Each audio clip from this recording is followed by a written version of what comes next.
काश जिस समय हमें आजादी मिली उस समय भी हमने दुनिया के दूसरे देशों की नकल करने की कोशिश न की होती, बल्कि भारत की प्रकृति, भारत के स्वभाव को समझकर और उसको ध्यान में रखते हुए डेवलपमेंट का मॉडल, विकास का मॉडल हमने तैयार किया होता, तो मैं दावे के साथ कह सकता हूं 62-63 वर्षों तक आजाद भारत में डेवलप्ड कंट्री की क्यू में खड़ा होने के लिए हमको प्रतीक्षा न करनी पड़ती, बल्कि 15 से लेकर 20 वर्षों के अंदर हमारा यह भारत दुनिया की डेवलप्ड कंट्रीज की कतार में आकर खड़ा हो गया होता।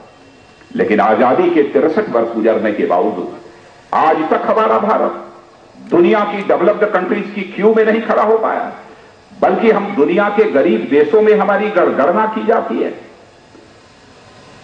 भले ही अमेरिका के राष्ट्रपति मिस्टर ओबामा आकर सेंट्रल हॉल में सारे मेंबर ऑफ पार्लियामेंट को संबोधित करते हुए यह कह गए हों कि India is not a emerging but it has emerge, यानी भारत केवल एक महाशक्ति बन नहीं रहा है, बल्कि भारत यह महाशक्ति बन गया है। भले ही ये वो उन्होंने कहा है, लेकिन यदि धरातल पर हम जाकर देखें तो सच्चाई यह नहीं है। भारत को महाशक्ति बनने की बात संभवतः उन्होंने इसलिए की कि 1998 में भारत माता के सपूत एनडीए की सरकार में जो प्रधानमंत्री थे आदरणीय अटल बिहारी वाजपेयी ने सारे विश्व के सामने जो एक करिश्मा किया था, उस करिश्मा के प्रभाव से प्रभावित होने के कारण ही शायद मिस्टर ओबामा ने सेंट्रल हॉल में आकर मेंबर ऑफ पार्लियामेंट के सामने इसे स्वीकार किया कि भारत एक महाशक्ति बन चुका है, बन नहीं रहा है, बन चुका है, इसको स्वीकार किया।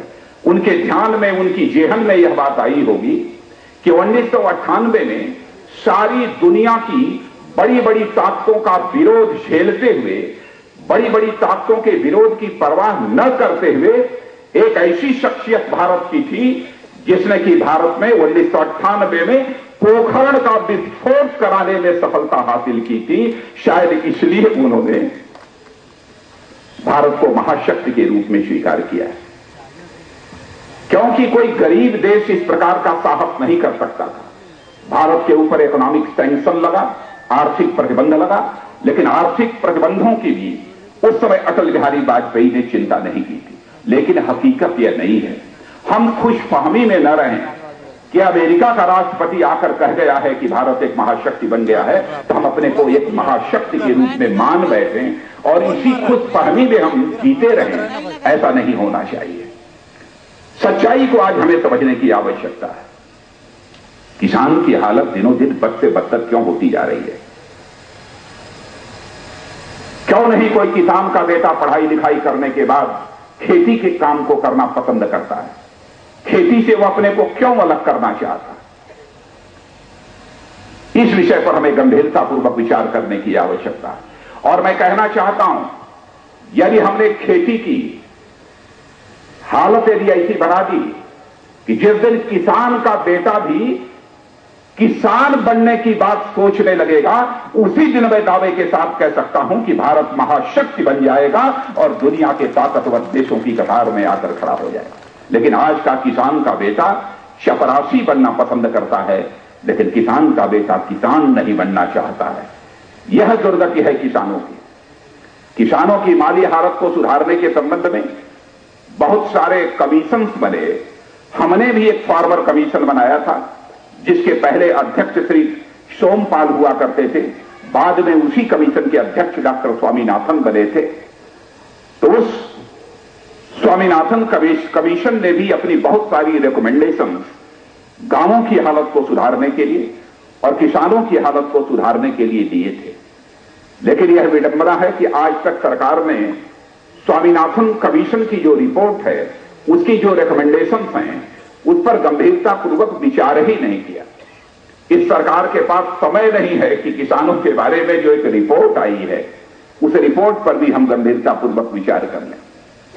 लेकिन रिपोर्ट की बहुत सारे प्रमुख जो बिंदु हैं, पॉइंट्स हैं, मैं उनकी यहां पर बहुत विस्तार में जाकर चर्चा नहीं करना चाहता हूं। एक बात मैं कहना चाहता हूं, जिस दिन हिंदुस्तान के किसान के लिए उसकी खेती, उसकी फार्मिंग यह लाभकारी हो जाएगी, जिस दिन लाभकारी हो जाएगी उसी दिन किसान का बेटा भी चपरासी और क्लर्क नहीं बनना चाहेगा, बल्कि उसके मन में भी किसान बनने की ललक पैदा हो जाएगी और भारत जो है दुनिया के विकसित देशों की कतार में खड़ा हो जाएगा।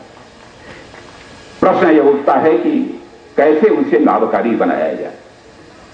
अभी हमारे ओम प्रकाश जी धनखड़ जिस समय विचार व्यक्त कर रहे थे, उन्होंने कहा इनपुट कास्ट को, यानी जो लागत मूल्य लगता है, उस लागत मूल्य को कम करने की आवश्यकता है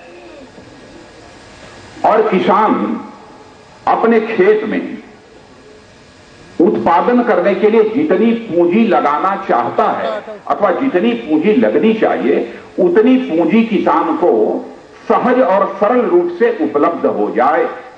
पहली शर्त तो यह है। तो जितनी पूंजी किसान अपने खेत में उत्पादन के लिए लगाना चाहता है, उतनी पूंजी सहजता और सरलता के साथ मिल जाए। यह तभी संभव है जब सरकार के द्वारा यह व्यवस्था की जाएगी, यानी उसे धन उपलब्ध कराया जाएगा, उसे ऋण दिया जाएगा, तभी यह काम पूरा हो सकता है। क्योंकि कोई किसान केवल अपनी कुवत के आधार पर, अपनी क्षमता के आधार पर कृषि में पर्याप्त उत्पादन के लिए, लाभकारी उत्पादन के लिए जितना पूंजी निवेश करना चाहिए, उतना पूंजी निवेश करने की उसकी क्षमता नहीं है।